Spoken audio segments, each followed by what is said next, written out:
Pentecost for adan yobiadi amana beto abontin nipa pii no a ekire wo mo adwene afa me pa chawo mo fra Pentecost for emfa emame abrabo mu nkomo ye hu aduru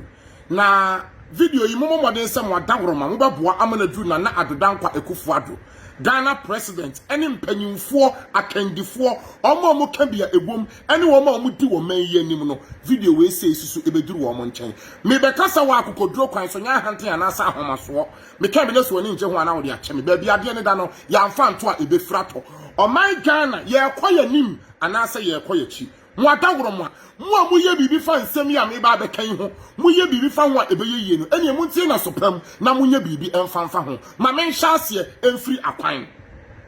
na da akwa ekufu ado ebia na won hye dan hu ye enti ye ya to ade wa kaje tia pen ye ya bodon komi pen ye ya soa ne ma wo ya pampa mu pen ye ya tena trotro mu pen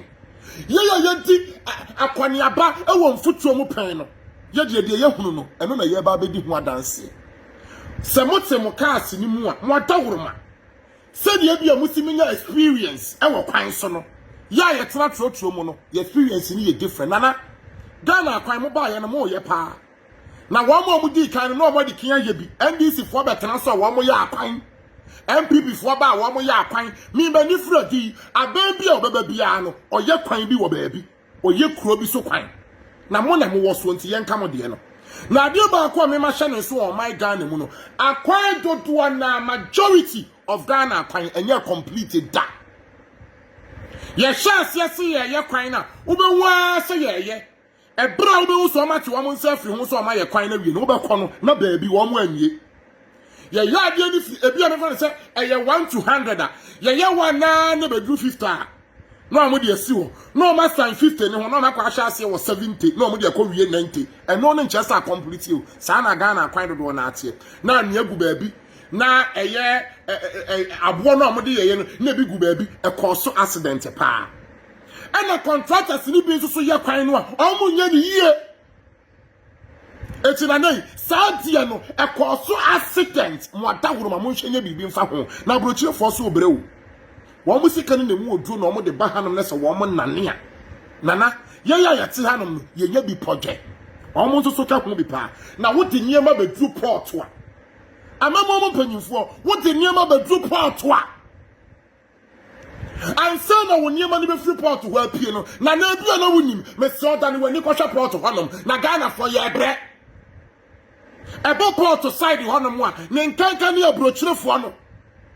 onim se wanya bibi wabobo niema bia no wato niema bi di ba Ghana amankrofo anya adwuma agye ebedu port sika wo be chia no nana enye sika ketwa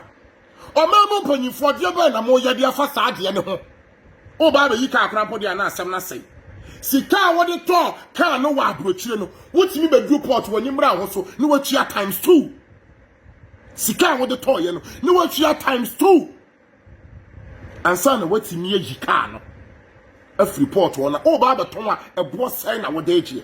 nana ena no ye petrol semi Ghana mpanyimfo ekɔ na nimu ana ase ekɔ na chi wenya politics o ye petrol semi ekɔ ye petrol sem na fa so a ekɔ wo to petrol agu ka mu ani se ensa nana enam saye so ama wo bia wo to na de bia bu a wo pɛ na ɔde na ade abo ɔgye ofa ha ya jisika ura ha ya jisika ofa ha ya jisika ura ha ya jisika sika bebrebe na de be na omode ye wo manyemu enti ye da ya sorry omo se face the country eye no kore empanyimfo face the country not timamufo so so amonya position mo mfese mo mind me ka hu bi yeso ya mfese ya dwere na bi before yesu ne ye ban no ya ye time Pentecost fo atimi atete wo mo wure me te ye kora se ye individual bi nipa ba ako bi say ye nipa ba ako free Pentecost no mu o say ye whole Pentecost no o atimi akwa akosi prison na me share pictures ni bi no utimi say you o me sidan ne papa mani fredi wo man Ghana mu de me hu dan say bi wo ha na nkrofo kire wo madwene me ne wonya adwene nyam tokwa wo sebi producer mo wo bi ne mo nya adwene na mo attack enipa ne personal no mo adawroma mo nimdie mu ha na mo nsie nimdie adenti na me ka sa Mama money wo muti fie kura mpotimi kire wo mo akono de mutimi gya wo mo kodi wo mo akono de how much more empanyin toto asabi mpreduasa wo mo ba bia fudwene wo se wo ka asam na kobonkum wo no wan ka kobonkum ho bia wo kwa ko attack nipa ne personal nani wunim de mu ha enti mo se mo ntia se Pentecost fo si sa edan no na mo kire mo adwene ye mo kire mo adwene me so me kire mo adwene me de metia se person se nye wo bia wanya asem de na ko police station bia ene di for Omaya ye wo mi titiriw se wonya asam na woni panyi bi ata awochi a wodi bempanso wan sha ibam wadi fo na nemfifire bebrebe a etimi fancy me so pa na so asam ne ho ani bre enti wadaworo mo panyi fo am wo man mu munye bibi mfa ho Pentecost fo o matimi asi prison anya mesere mo enkrofo se face the country wo mo ka mi hu ade aya na o mo ka fa ho but media de me de tu animu ye petrol yakwan any port sanye ma we say mi ensa nana mo adawroma Ghana mpanyimfo munya bibi mfanfa ho se Pentecost of no atimi atenase ama wo mo asi prison kama wo ya amana ye yie dia ene nyema we mi ensa America ho asem se mo so mo ya ebe ye yie na nka sori ya aka no amu bi mo se mo nti ase me nkwa Pentecost enye Pentecost fo ni yobi ana me pe wo mo ni yobi ho no ma ni nji hu sei badade na wo mo aye no wo mo so wo si prison ya sorry fo ni bi so wo mo nti ase enkrofo bi so wo mo ye hwehwe animu ena ho kyerefo ho mo mo so mo nti ase na eni kwan so wo mo si prison na wo so wo mo de ye factory no mo ye factory ni bi ye enti kwa mo si prison yi na nka mo so mo bi ye shoe factory na ko obi abie mo factory na sorry fo abie si chie factory na ye kwa ye animu ano no ena no na ya no ye adwuma wa adom na no ya wo ye video bi no ka asem bi nanim di kasa wo na asem ni mu papa pase Ghana esikafo ni bi mu ye dede enam so ama ntotofe wa nkura bi mu ade eye no kro bi no no den sa won kuma che na kura asakwa meti yi se panyi bi yi ni ti na so waba mabusu ma be fa menua baabi na se wo sogu na no amenkasa won fa nkoda na ya bi ya gene woni bi mu na misusu mi gina so aka sa asem we se enti monzo so sikafo amugu kuruma na mesabi mpreduasa mumu bi musika mum de munim ni dede anka kwai ni bi ho no ma monye na momfa bodin to so esikafo ni bi no the kind of a dan any a chapodi a mo ye ante mankura bi nam so mankura ni muade amo bra bi anso obi no so wo kasa pani hu a in the name say when you see bitim when you care bitim eye panyi bu bi na atabiri sika mintimi nche bi obi fa ne panyi obi sika wanya ne panyi bi ni sika wanya won fanye eye minua ba na obi tam sika nde ba ya nka menka sa won fansan but dem kura ni bi muade because of the panyimfo bi aya wo mo etina wo ka se mo bi sa mu sika ne kwan ni bi ho no mo a face the country yam face yourself yam face the mwada woroma anka monye kwan bi na nka edimudi atoso Ghana sikafo adie bi hono manka sikani ba ko no afa ato ho so na waje ne adudi ato so na nka o man na ye koye nim na bribe gie no atu obetimi atwa bribe gie bebrebe wodi no wodi be mu asem ni mu pa but woni bribe ha nya me ahuye yo na wo betwie wo bia kasa de ni nyuma sitie abrabo mu nkomo ye gusu ye ho aduro eni pa asem na ba wo ne ntam nim sa asem ni sei na tie na so nam se wuni kamafo a wuni de wo kotwe bibia ma wunti ni ebuni e dia kata he spiritual law e ho nya bribe samo enti physical ni se wudi tiame a spiritual law wunti mi ni tiame na da wani mu twen na do danko akufo ado ne wo mayi mu mpanyimfo Paul sam no abrochefo se me mfa ntom wanim na anu oden munya bibi mfa ho enye sei na mo ne ye kan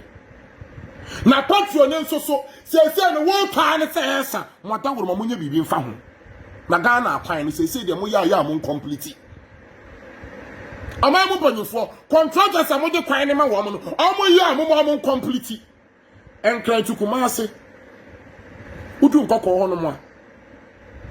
da bia panofo ni wo bebere no e kwan ni ho no ye double but say sometimes e du anyumra na na single ni nyina ko so accident adentia kasi akese na ba be gire ho e na block kwan no obi ani ho no ma wo kire say yesi ya na say yesi ene nom sa timamufuo ni bi kuta adwen fi adwen kanta adwen fo a wo mo nyoma je so mo be fix wo mo self fix wo mo mind nti no e kwan no wo de kwa akosi ho woni ho akoka akoka se me nto aba nana mo adahoroma empanyimfo a wo mo hwe saa ne ma ne so no o mo ma posifo nko saa nkoko side ho ba bia pa no fo ne wo no eni kwan se ka se pake ho e kwan ne ba bia wo se ye double road bia mo hwe na mo nye na enkofu owu contractor says so kwa ye kwan no madawruma mun hwehunu se eye nya ne politics system party A betra so party B betra so ma mun nya ne politics system o tom ye nim sa ade we se asumasi ntimi nye bare nam so wo party A mu nti no na party A na wo party dodo no aye bi ni aforso ni ade amade wo ntimi nya na de obetimi ayete ho na na madawruma de be na mo ya afa ho wato ade free payi abrochire de ba Ghana Broni crop say we dey call Africa no what one so the amount because when you see kasam wo form but we be duru wo kuro mu hanam a wo to ade wa abrochire na ade ba Ghana me makoto ade wa abrochire na me ka say me dey ba Ghana no ebo ne kura ya teso wo be duru kuro mu Ghana hanam a na kofa port wo sika wo be twia no na na bia na woni mu adaworo ma woni ompanyimfo adie be na mo ye bia fa saade ne ho de amaye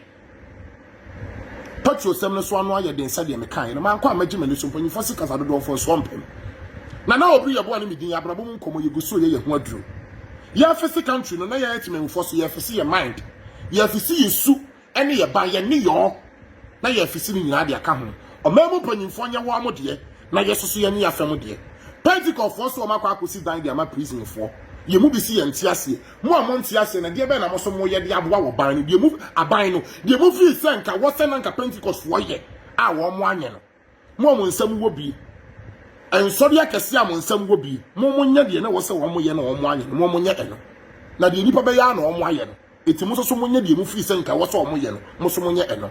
makram na foforo be se ahia ebiemu me nsa da me nsa ye no me kan be na so obi ani anje ho awon fa nche me na adodankwa ekufo ado won sa so video yi mu a ye bibi fa me nsem ya me dia to onim ye ho me da se bebre